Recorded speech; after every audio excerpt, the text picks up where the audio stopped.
पक्ष आम्ही सगळे एकत्र आहोत, अख्ख्या सगळ्यांनीच भूमिका घेतली. हे काय पद्धत आहे?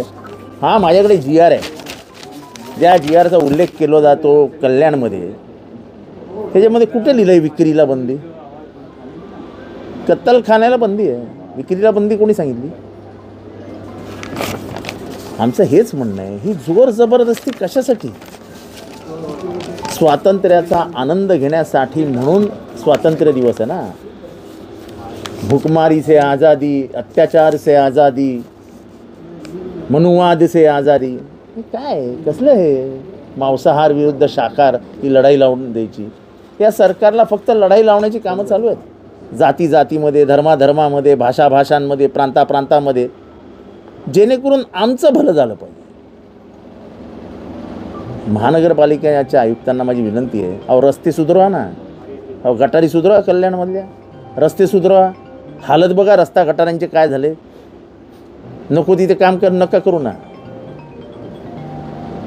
तुमच्या रस्त्यांवरती त्या कोंबड्या चरतात, ते कमीत कमी लोक कोंबड्या खातात तरी. नको त्या गोष्टी कशाला करायच्या, या आगी कशाला लावायच्या? आणि शासनाने देखील ह्याच्याकडे दुर्लक्ष करणं हा शासनाचाच प्लॅन असतो. हा जो काय मराठी विरुद्ध मराठी हा वाद कशासाठी? राजकारण, निवडणुका. हा वाद कशासाठी? राजकारण, निवडणुका. सगळं निवडणुका ठेवूनच आपण जर करणार असू तर कशालाच अर्थ राहिला नाही. 15 ऑगस्ट आहे, या देशाला स्वातंत्र्य मिळालं, पारतंत्र्यातनं बाहेर आलो आपण.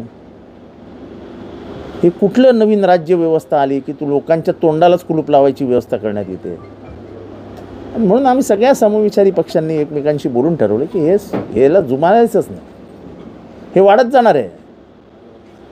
माझ्या मित्रांनी, सचिननी बरोबर उदाहरण दिलं की उत्तर कोरियाचा जो अध्यक्ष आहे किम जॉंग का काहीतरी आहे, त्यांनी 8 प्रकारचे केस हे दिले आहेत की असेच केस कापायचे. आणि त्यांनी ते सगळ्यांना सांगितलं की ह्या केसाच्या बाहेर तुम्ही जायचं नाही, असेच केस कापायचे, नाहीतर शिरचे. भारत त्याच्यापासून लांब नाही आहे.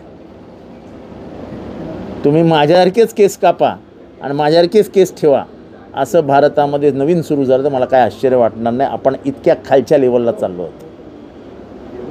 1987चा शासन निर्णयाचा आधार घेऊन आम्ही हा निर्णय घेतलेला आहे. शासन निर्णय नाही आहे, तो सल्ला दिलेला आहे. सल्ला. तुम्हाला करायचं तर करा. पण ठाणे महानगरपालिकेने का नाही केलं? मुंबई महानगरपालिकेने का नाही केलं? कत्तलखाने बंद आहेत तोपर्यंत मान्य, विक्रीवरती कसली बंदी?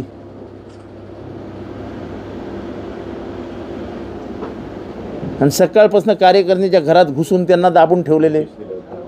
अरे काय चालवलं? म्हणजे 15 ऑगस्टच्या दिवशीही कार्यकर्त्यांच्या घरात जाऊन पोलीस बसतात आणि बाहेर जायचं नाही, नाही तर अटक करू. हे काय चालवलं आहे? हे काय पोलिसी राज्य व्यवस्था झाली की काय? ते काय अतिरेकी आहेत आमचे कार्यकर्ते?